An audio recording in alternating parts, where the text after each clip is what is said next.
I am Mark Stewart, and this is for independents and old-fashioned Democrats, ones who voted for JFK, for Jimmy Carter, and for Bill Clinton. It is I who continue that tradition. And the others who you've seen staged are so way forward. There is no tradition of this. I mean, that tradition is maybe Eugene Debs, because they are so far left. And we need a bulwark. We need a balancer. I wish there was someone with more heft than me doing that prominently in the Democrat Party. They're not. So I am here as really a stalking horse to get somebody better, because none of the staged candidates are good for America. Now, I think Americans figure that out. Even Democrats, by and large, figure that out. And thus, we will lose again to Donald Trump for the second time. Avoid that by picking a moderate Democrat. Here's my credentials. Not that I'm going to be president, but it's one that somebody can follow. Somebody who then would have a lot more appeal than Warren, Sanders, Biden, Buttigieg.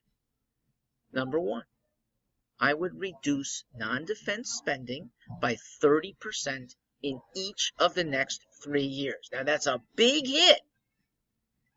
It's a necessary hit.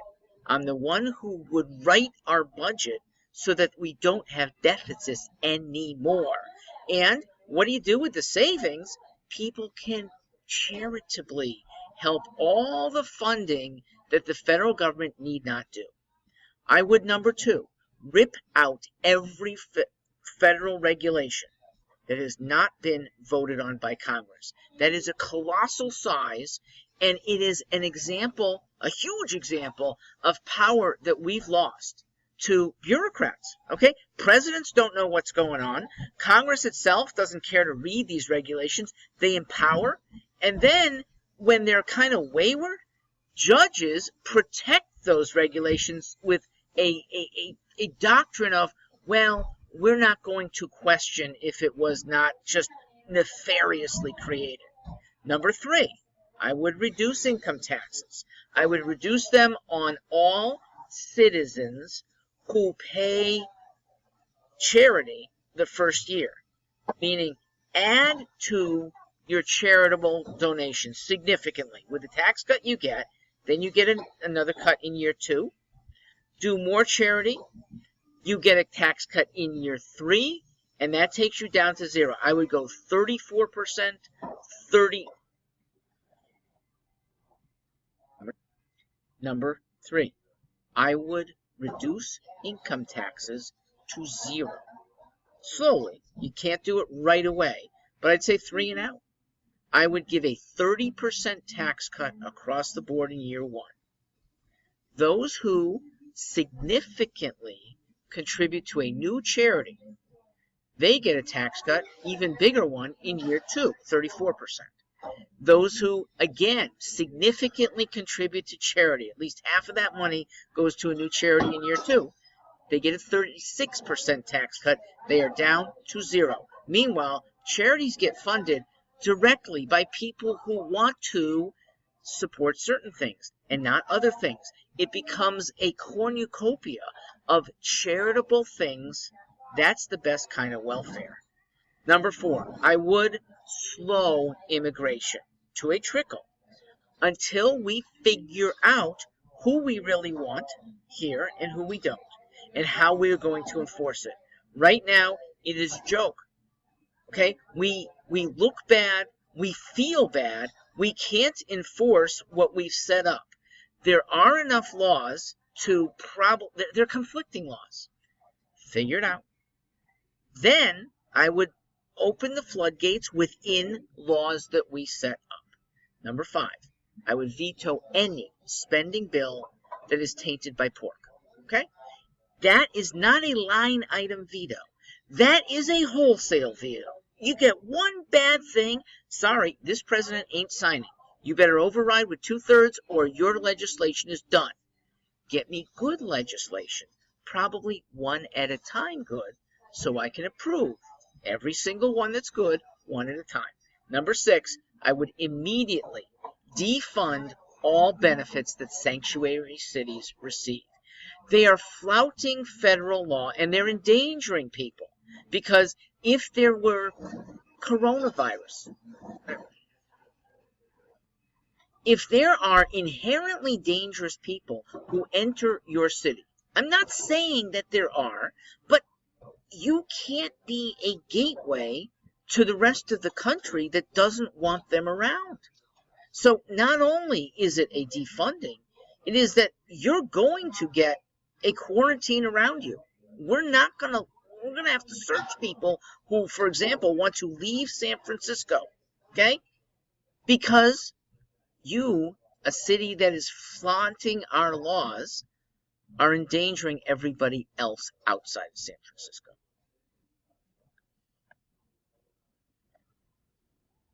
Am I winning anyone over yet? All right, I'm going to keep going. 6 more. I would end ObamaCare and replace it with the free market, which will lower prescription drug prices. It'll lower the cost of services, and it will give people more choice. How do I know this? It works in every other industry. Computers get better and better and cheaper, generally because they're unregulated. Clothing, more styles, less cost, all kinds of sizes. A great industry, in part because it's not highly regulated. Groceries, not regulated highly. We have an incredible assortment in our stores.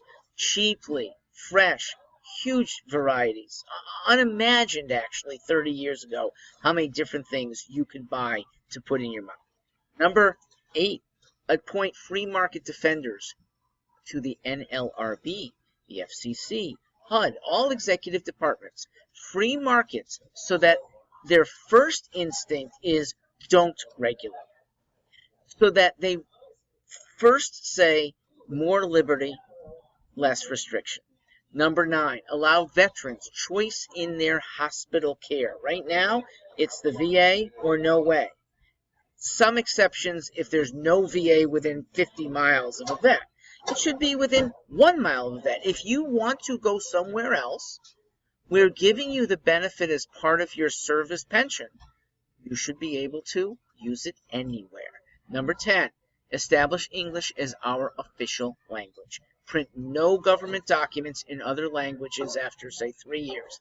Look, anyone can learn English if they want to in 3 years, if they try. We become a split society with those who don't want to be part of us and with it don't speak the same language. You're free to take yourself out. I just don't want to be a divided country any longer. Number 11, appoint judges who understand the Constitution and are committed to it. Now, that doesn't need to be an esteemed law school professor. By the way, you don't even have to be a lawyer to be on the Supreme Court. But I'm saying down the line, the Supreme Court should be people who are interpreting the Constitution. The lower courts should be people who follow the law with reason. Number 12, end the disability sham. That people who get injured but can go back to work are forced back to work if they want to get any sort of benefit. Number 12, end the disability sham. That is, people who get injured can go back to work and choose not to, and we still pay them. Now, this is more of a state problem, but we need a federal bully to reassert the principle that we are only paying for people who are unable to work. We're not paying for scammers.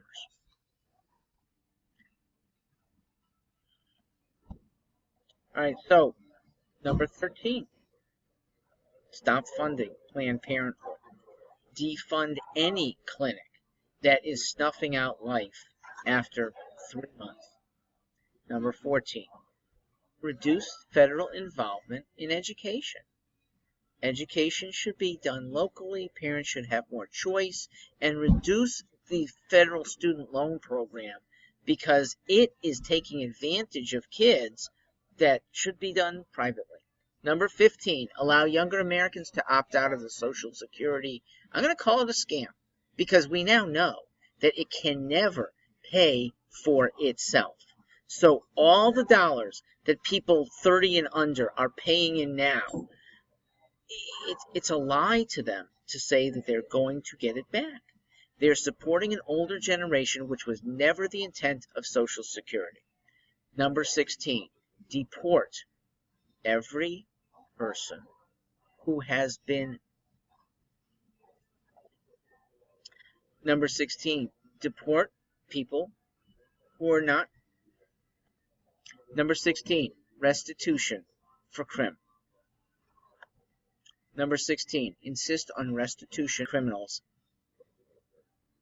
Number 16, insist on restitution by criminals if they want to be pardoned. I would use the pardon power, but it has to be somebody who has become good, evidenced while in prison. And by the way, I would give them internet access so that they could actually be productive, either socially or actually start working, doing online work, and help prove that they've turned around. But you better compensate victims. And victims include the whole community that might have been affected by an armed robbery, a wanton murder. Now, how much? I don't know. But there needs to be some recognition that it's not just the immediate family members of somebody that you, the criminal, have maimed or killed. All of us feel now scared. All of us have to be on the lookout. You have damaged society, so some of your payback actually needs to go to the rest of us too. Number 17, protect the Second Amendment. Number 18, protect the First Amendment.